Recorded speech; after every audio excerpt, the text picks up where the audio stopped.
السلام علیکم. بجٹ کی اسپیشل ٹرانسمیشن کے ساتھ میں ہوں مونس رضا. ناظرین, آج نیوز نے ہمیشہ کی طرح اس سال بھی معیشت کے مختلف پہلوؤں کا جائزہ لینے کے لیے خصوصی پروگرام بجٹ ایک جائزہ ترتیب دیا, جس میں مختلف سیکٹرز کی کارکردگی پر ماہرین کا تجزیہ پیش کیا گیا. اس سلسلے میں تعمیراتی صنعت کی کارکردگی اور چیلنجز پر نظر ڈالتے ہیں. ناظرین, پروگرام کا موضوع یقیناً آپ جان چکے ہوں گے. موجودہ حکومت نے کووڈ-19 سے متاثر ایک ایسے وقت میں جہاں دنیا بھر کی معیشتیں چاروں خانے چت ہو چکی ہیں, عالمی معاشی ترقی کی شرح میں 5% سے زائد گراوٹ ہوئی, اور اسپیشلی بھارت کی اگر بات کریں تو ان کی G D P growth record 7% negative سے زائد نیچے گری ہے. الحمدللہ ایسے وقت میں پاکستانی معیشت آہستہ آہستہ اپنے پیروں پر کھڑی ہوتی نظر آ رہی ہے. لاک ڈاؤن سے پیدا ہونے والے ہمارے معاشی مسائل سے نمٹنے کے لیے حکومت نے تعمیراتی شعبے پر فوکس کیا, کیونکہ کنسٹرکشن سیکٹر اپنے ساتھ 30 سے 40 الائڈ انڈسٹریز کو لے کر چلتا ہے. تعمیراتی شعبے کو باقاعدہ ایک صنعت کا درجہ دیا گیا, اور معاشی سرگرمیوں میں تیزی سے اضافے کے لیے کنسٹرکشن سیکٹر کو تاریخ ساز tax incentives tax benefits tax مراد دی گئی, جس کے مثبت نتائج اب ظاہر ہونا شروع ہو گئے ہیں. بلڈرز اور ڈیولپرز کی بات کریں تو ان کے لیے فکس ٹیکس سسٹم لایا گیا. سیمنٹ اور اسٹیل کے علاوہ بلڈنگ مٹیریل اور ڈیویڈنڈز پر ود ہولڈنگ ٹیکس کی چھوٹ دی گئی. نئے پروجیکٹس کے لیے سرمایہ کے ذرائع پر نو کوشچن آسک, یعنی کوئی باز پرس نہیں ہوگی, یہ بھی ایک ایمنسٹی. کم قیمت ہاؤسنگ پر فکس ٹیکس میں 90% چھوٹ دی گئی, اور ذاتی رہائش کے مکان یا اپارٹمنٹ کی خرید و فروخت پر ایک مرتبہ کیپٹل گین ٹیکس CGT میں چھوٹ بھی دی گئی.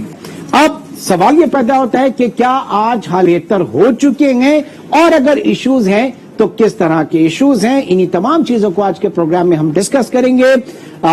اس وقت کراچی اسٹوڈیو میں ہمارے ساتھ موجود ہیں فارمر چیئرمین آباد association and builders and developers جناب محسن شیخانی صاحب. بہت شکریہ محسن صاحب آپ کی تشریف آوری کا. اور واشنگٹن سے ہمیں جوائن کیا ہے سید زیغم محمود رضوی صاحب نے. آپ چیئرمین ٹاسک فورس ہیں پرائم منسٹر نیا پاکستان ہاؤسنگ اسکیم کے. زیغم صاحب آپ کا بھی بہت بہت شکریہ.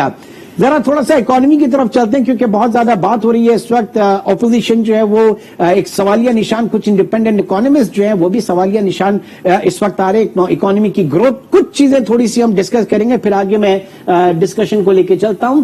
پاکستان کی اکانومی کی اگر بات کی جائے, سائز کی بات کی جائے, تو ہماری پاپولیشن جو 2019 کے سینسس کے مطابق 21 کروڑ 66 لاکھ, جو 5th لارجسٹ دنیا کی 5ویں بڑی اگر پاپولیشن کے لحاظ سے بات کریں. ہمارا G D P size $262 billion, اور جو ہمارا ٹیکسز میں ریفلیکٹ ہوتا ہے that's only 10.9%, hardly double digit کے اندر آیا. اور ساتھ ہی ساتھ یہ جو اس سے پہلے میں کووڈ امپیکٹ کی بات کر رہا تھا, اس کووڈ امپیکٹ میں پچھلے سال جو لاک ڈاؤن ہوا 4 مہینے فار آل پریکٹیکل پروسیس ہماری اکانومی بند رہی, اس سے انڈسٹریل پروڈکشن جو ہے وہ 25% گری تھی, ایکسپورٹ 33% گری, الیکٹریسٹی جنریشن 12% گری. ساتھ ہی ساتھ جو نیٹ امپیکٹ پڑا ہماری اکانومی کا جی ڈی پی کا وہ -2.1% جو انڈیپینڈنٹ اکانومسٹ ہیں, اور اس مرتبہ الحمدللہ جو گروتھ آپ دیکھ رہے ہیں 3.9% کی. تو ساتھ ہی ساتھ جو جی ڈی پی ہماری بنی ہے یہاں سے اب ایک وی شیپ ہم دیکھ رہے ہیں کہ پاکستان ٹریک پہ اوپر جاتا ہوا نظر آ رہا ہے. فرام باٹم اگر دیکھیں 2.1% سے, یہ ریفلیکٹ کس طریقے سے ہوئی ہمارے یہاں, یہی اس کے اوپر ہم ڈسکس کر رہے ہیں. بہرحال محسن آپ کی طرف آؤں گا. سب سے پہلے جو انسینٹیوائز کیا گیا, بہت ایک کلسٹر دیا گیا, بہت اسپیس نکالی گئی ایک ایسے وقت میں کہ جب کچھ بھی شاید ممکن نہیں تھا. پوری دنیا جو ہے اس سے متاثر ہوئی. پاکستان کی اکنامک ایکٹیویٹی نے اچھا پرفارم کیا, اور ہماری جو ہماری تعمیراتی شعبہ ہے اس کو باقاعدہ ایک انڈسٹری کا درجہ دیا گیا. کتنا بہتر ڈیسیشن ثابت ہوا یہ محسن صاحب؟ دیکھیں, سب سے پہلے کہ یہ کافی عرصے سے پرائم منسٹر کی کوشش تھی کہ اس انڈسٹری کو انسینٹیو دیا جائے, تاکہ ان کا ایک ویژن تھا 50 لاکھ گھروں کا اور 1 کروڑ نوکریوں کا. بیسیکلی جب 50 لاکھ گھر بنیں گے تو نوکریاں آٹومیٹکلی شروع ہو جائے گی, اور کافی عرصے سے ان کو پرابلم آ رہا تھا. اور یہ کووڈ کا جب پہلی دفعہ یہ ہمارے پوری دنیا میں جب یہ ویوز آئی اور اس پہ ہمیں ریلیف ملا, اور IMF نے یہ پرمیشن اور الاؤ کیا, اور میں سمجھتا ہوں جب جیسے یہ الاؤ ہوا اور انہوں نے یہ انسینٹیو دیا جو 2 سال سے وہ دینا چاہ رہے تھے، لیکن آپ کو پتا ہے انٹرنیشنلی بہت سارے ہم پہ پریشرز ہوتے ہیں جس کی وجہ سے نہیں دے سکتے. اس کے بعد پرائم منسٹر نے یہ سب چیزوں کو فائنلائز کیا کہ لوگوں کو، عام آدمی کو کس طریقے سے فائدہ ہو، ایک عام آدمی گھر کیسے لے سکے، جو کچی آبادیاں، جو انلیگل کنسٹرکشن وہ کیسے ختم ہو، کوئی پلان اسکیمز کیسے ہو. تو وہی ایک سوچ کہ ہر آدمی کا اپنا گھر ہونا چاہیے. جب گھر ہوگا، اپنا ایڈریس ہوگا، وہ اپنے وطن سے بھی پیار کرے گا اور اس کی اپنی چیز ہوگی. جب نہیں ہوگا تو ایک فرسٹریشن ہوتی ہے. جب آپ کچی آبادی میں رہتے مطلب یہ ہیو اور ہیو ناٹ کا جو کانسیپٹ ہے یہ بڑا خطرناک ہوتا ہے سوسائٹیز کے لیے، اور اب تک یہ ہم نے دیکھا کہ بہت واضح طور پہ رہا. رضوی صاحب آپ کی طرف آتا ہوں. پہلے ہم صرف ایک چیز یہ دیکھیں کہ ہم نے ڈرائیو کرنے کی کوشش کی، کنسٹرکشن ایکٹیویٹیز سے اپنے آپ کو آگے لے کر جانے کی کوشش کی ایک ایسے وقت میں جب پوری دنیا پینڈیمک کا شکار، پوری دنیا کی اکانومی، انڈیا کی بات کریں 7% سے زائد جو وہاں کی اکانومی گری ہے، شرنک ہوئی ہے وہاں کی GDP گروتھ. پاکستان کا کتنا بہتر فیصلہ تھا یہ، اور پہلے اس کے اوپر ذرا بات کر لیتے ہیں. بہت بہت شکریہ عمران آپ کا، اور ماشاءاللہ محسن بھائی تو ریئلی آن گراؤنڈ جو اصل ڈلیوری ہے وہ تو آباد نے اور ان لوگوں نے کر دی ہے. دیکھیے آپ نے خود بھی ذکر کیا، یہ میں نے کافی گلوبل ریسرچ کی ہے. تو پرائم منسٹر عمران خان نے جو اسمارٹ لاک ڈاؤن کا کانسیپٹ انٹروڈیوس کیا دنیا میں کہیں اس طرح نہیں آیا، which really kept our wheel of the economy slow اور فاسٹ تو چلتا ہے. کسی بھی سڑک پہ کہیں بھی جا رہے ہوں تو گاڑی سلو بھی چلتی ہے، فاسٹ بھی چلتی ہے، لیکن منزل پہ پہنچ جاتی ہے. تو یہ اسمارٹ لاک ڈاؤن کی وجہ سے ہماری انڈسٹری الحمدللہ رب العالمین اس شکل میں رہی جس میں اس کو اسپیڈ کم کرنا یا بڑھانا آسان رہا.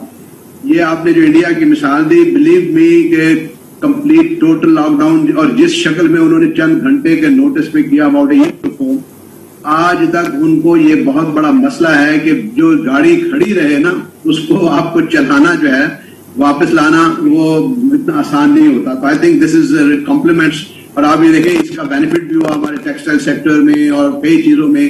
اور محسن بھائی زیادہ بتائیں گے کہ کنسٹرکشن انڈسٹری بھی ایسی تھی کہ دوسرے دن جہاں جہاں کام ہو رہا ہے اب زیادہ پرویکٹیولی ہو گئی. ٹھیک ہے، ذرا آ جاتے ہیں ہاں محسن صاحب کی طرف آ جاتے ہیں. کتنا فرق پڑا کنسٹرکشن کے جو نمبرز ہیں، سیمنٹ ڈسپیچز کے ہمارے نمبرز بہت زبردست آئے، کنسٹرکشن کے ہمارے نمبر بہت اچھے آئے اور اکانومی کو لے کر آگے چلی. یہ مجھے بتائیے ایٹ پریزنٹ محسن صاحب ہم کہاں کھڑے ہیں؟ میرا خیال ہے ابھی تک جو بھی ایکٹیویٹیز ہوئی ہے وہ 20 سے 25% ایکٹیویٹیز ہوئی ہے. ابھی 75% ایکٹیویٹیز اس کنسٹرکشن انڈسٹری میں ہونا باقی ہے. Under the umbrella of this tax amnesty scheme جس کو آپ نے 1 سال مزید بڑھایا، ابھی آپ یہ سمجھ رہے ہیں کہ ان بینیفٹس کے ساتھ صرف 25% کام ہوا ہے؟ بالکل 25% کام ہوا ہے. باقی سارے پروجیکٹ پائپ لائنز میں ہیں، نئے پروجیکٹس آ رہے ہیں، نئی لو کاسٹ ہاؤسنگ اسکیمز آ رہی ہے، اسٹیٹ بینک آن بورڈ ہے، FBR آن بورڈ ہے، یوٹیلیٹی ایجنسی آن بورڈ ہے. لیکن ادارے اور بیوروکریسی وہ ڈیلیور ابھی تک نہیں کر پا رہے، وہ اپروولز کا سسٹم ابھی تک رکا ہوا ہے. اگر وہ ساری چیزیں فاسٹ ٹریک پہ ہونی شروع ہو جائے، جس کو پرائم منسٹر ہر ہفتے لیڈ کرتے ہیں، خود بیٹھتے ہیں 1 گھنٹہ اور میٹنگ کرتے ہیں اور ان سب اداروں کو آن بورڈ، سارے چیف سیکرٹری، سارے جتنے ادارے، اسٹیٹ بینک سے لے کے کوئی ایک ادارہ نہیں ہوتا اور اس کو ہر کسی کو آرڈر دیا جاتا ہے اور اس کو فالو اپ کیا جاتا ہے. لیکن آج بھی وہ ڈیجیٹلائزیشن وہ کمپلیشن نہیں ہوا، آج بھی 1 ونڈو والا ابھی تک کمپلیٹ نہیں ہوا. جو پرائم منسٹر کا ویژن ہے وہ ابھی تک کام وہ کر روز بیٹھ رہے، ہر ہفتے بیٹھنا پرائم منسٹر کا کنٹینیو 1 سال کبھی بھی نہیں ہوا. ان کے اندر جو منسٹریز ہیں، جو لوگ ہیں، جو بیوروکریسی ہے، جو بابو ہیں ہمارے، وہ اتنے ایفیشینٹ کیوں نہیں ہو پا رہے؟ وہ رضوی صاحب آپ کی کیا آبزرویشن ہے جب وہ محسن کہہ رہے ہیں کہ 25% ابھی اس کے اوپر ہم نے انیشیٹ کیا، باقی جو ہے وہ بیوروکریسی کی نظر اور جو ریڈ ٹیپزم ہے شاید اس کی نظر ہو رہا ہے؟